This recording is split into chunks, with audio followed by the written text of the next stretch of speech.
السلام عليكم ورحمة الله وبركاته. أهلا وسهلا بحضراتكم في حلقة جديدة مع حسن الهلال، ونبدأ الكلام زي ما تعودنا بالصلاة على النبي صلى الله عليه وسلم.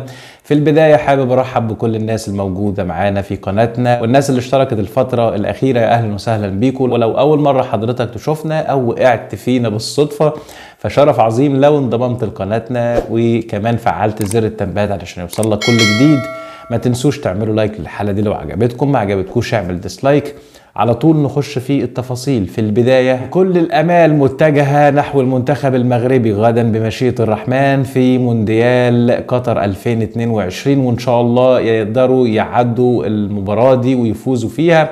كلنا بندعم المنتخب المغربي وإخواتنا المغاربة، وإن شاء الله يكون أول فريق عربي يتواجد في الدور ربع النهائي بالفوز بمشيئة الرحمن على منتخب أسبانيا. طبعا الصحافة الأسبانية بتهاجم المنتخب المغربي، وكنت شفت كذا فيديو عن صحافة أسبانيا وإن هي بتتهم المنتخب المغربي ومنتخب الأمم المتحدة وإن في 14 لاعب مما يحمل جنسيتين مختلفتين، ولكن الأصل كله إن اللعيبة الموجودة في المنتخب المغربي هي مغاربة الأصل، ولكن الدور الباقي على اللي كانوا عايزين يجندوا طبعا مهاجم البرازيل.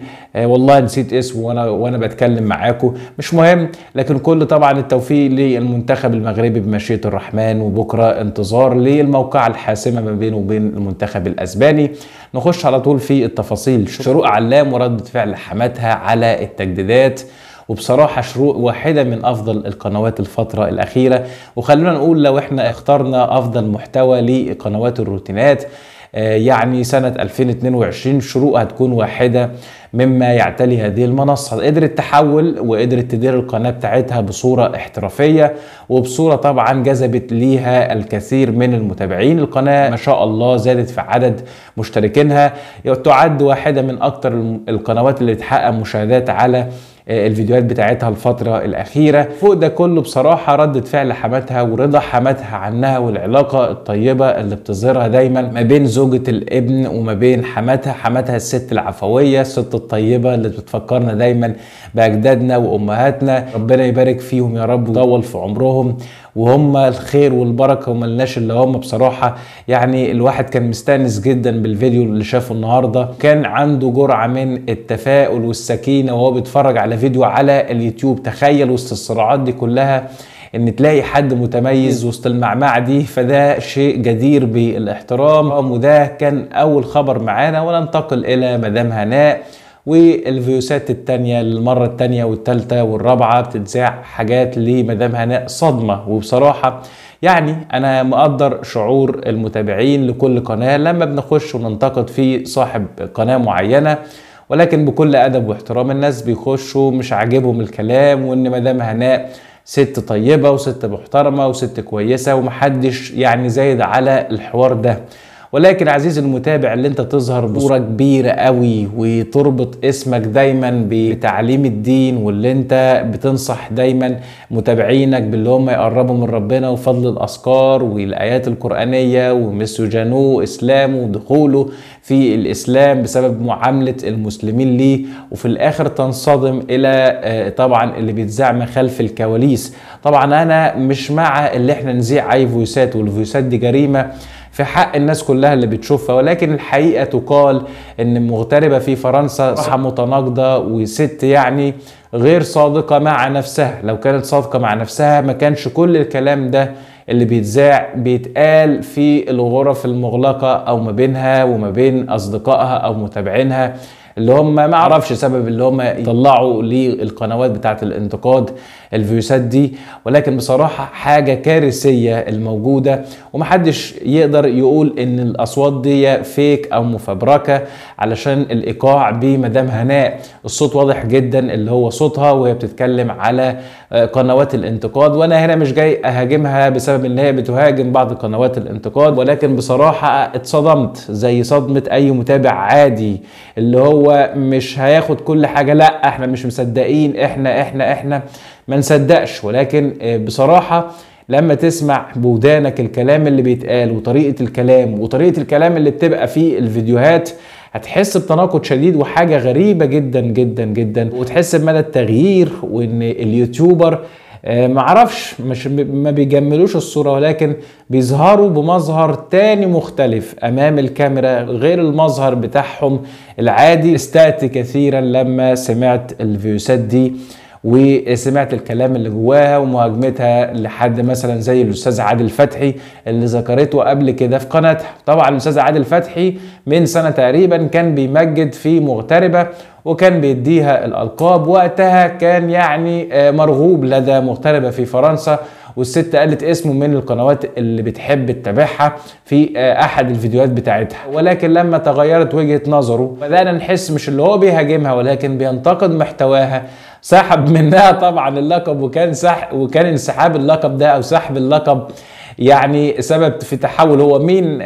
احترامي طبعا الشديد لعم عادل، انا بتكلم على الكلام اللي سمعته في الفويس، علشان يديني اللقب ويسحبوا مني. كان مزعلها قوي اللي هو سحب اللقب. لما هناء دايما مصره اللي هي ما بتسمحش لقنوات الانتقاد ولا بتعبر اي حد، وهي بتتفرج على كل الناس، وده الدليل اللي احنا بنسمعه من خلال الفيوسات. الدليل بصراحة الصادم في اللي احنا نشوف صورة غير الصورة اللي بيطلع بيها الناس علينا وبيطلوا من خلال قنواتهم ونوافذهم على المتابعين. كنا نتمنى بصراحة كست مصرية مغتربة ان احنا نساندها وندعمها، ومش زي ما بيقول متابعينها اللي احنا اولاد بلدها ضدها، ولكن بصراحة هي اللي ضد نفسها. اللي بيظهر بيبين اللي هي احيانا كثيرة بتبقى ضد نفسها. ربنا يصلح حالها ويصلح حالنا، يوفق الناس كلها، وربنا يدل الناس على الطريق الصواب والطريق الصحيح. كلنا عندنا سلبيات وكلنا عندنا اخطاء ومشاكل وحاجات كتيرة، ولكن فيما يتعلق بالسوشيال ميديا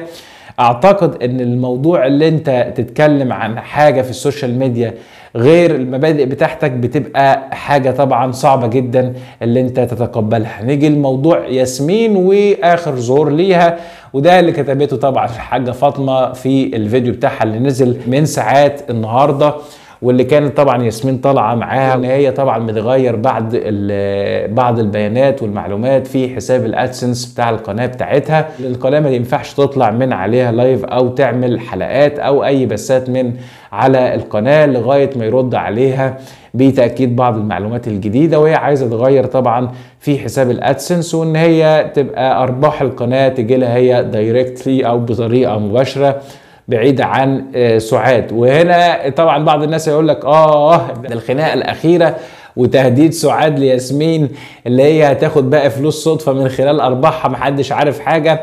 فطلعت ياسمين بسرعة علشان خاطر تغير طبعا حساب الادسنس وما يكونش حد متحكم فيها، وتكون هي المتحكمة في كل شيء. طبعا هم اخوات والكلام ده انا ما ينفعش اقوله، كل واحد يعمل اللي هو عايزه، دي حريه. وسعاد كانت موجوده معاهم وكانت بتصور الفيديو بتاعها مع الحاجه فاطمه، وقريبا ان شاء الله هتكون موجودة على القناة بتاعتها. ولكن سبب التوقف او سبب كتابة هذا العنوان، انا ما بكتبش عنوان كاذب، لان هم اللي كانوا كاتبين كده كانوا كاتبين يعني على سبيل الهزار او على سبيل اللي هي متوقفة الفترة دي عن الفيديوهات بسبب بعض التعديلات في حساب الادسنس بتاعها.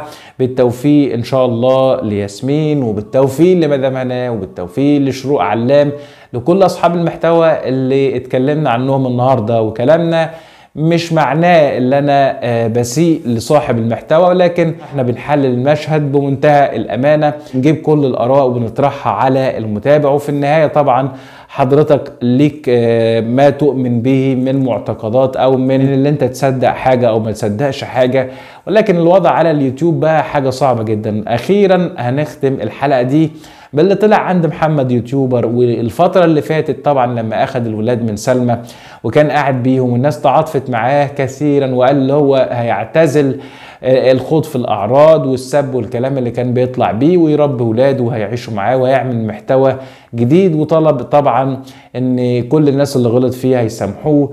وسرعان ما عاد محمد للجدل دايما وتبادل وتراشق الاتهامات والشتايم او الالفاظ ما بينه وبين طليقته سلمى. وكان اخر حاجه طبعا اللي هو يطلع الفلوس ويرميها، يعني هو معاه فلوس ومش محتاج لاي حاجه. وده بصراحه برضو حاجه من الامور اللي بتثير الجدل. منين انت كنت طالع معلش بتستعطف الناس او الناس كانت بتقف معاك وبتدعمك، والنهارده انت بترمي الفلوس ومش همك. ممكن ده كله دعم وممكن ده كله ارباح القناه، ولكن الطريقه ما كانتش لطيفه بصراحه علشان نطلع بيها على الناس، وكده بتنهي يعني تعاطف الناس معاك، مش على سبيل الدعم المادي، على سبيل الدعم المعنوي ووقوف الناس جنبك، وانت قلت خلاص مش هتعود تاني المحتوى ده. فلقينا طبعا تعود ريما دايما لعادتها القديمة، وان اليوتيوب ومشاكله بيشكل اغراءات كبيرة جدا لاصحاب المحتوى ان هم ما يقدروش يستغنوا عن المشاكل، وما بني على خلاف وجدل ومشاكل وحوارات هتفضل طول عمره الحاجة دي تؤرقه ويرجع لمرجوع من تاني. وبنتمنى في النهاية اللي ربنا يصلح حالنا جميعا، الحال على اليوتيوب بقى صعب جدا جدا جدا. اشوفكم في لقاء اخر يتجدد بمشيئة الرحمن مع حسن الهلالي، والسلام عليكم ورحمة الله وبركاته.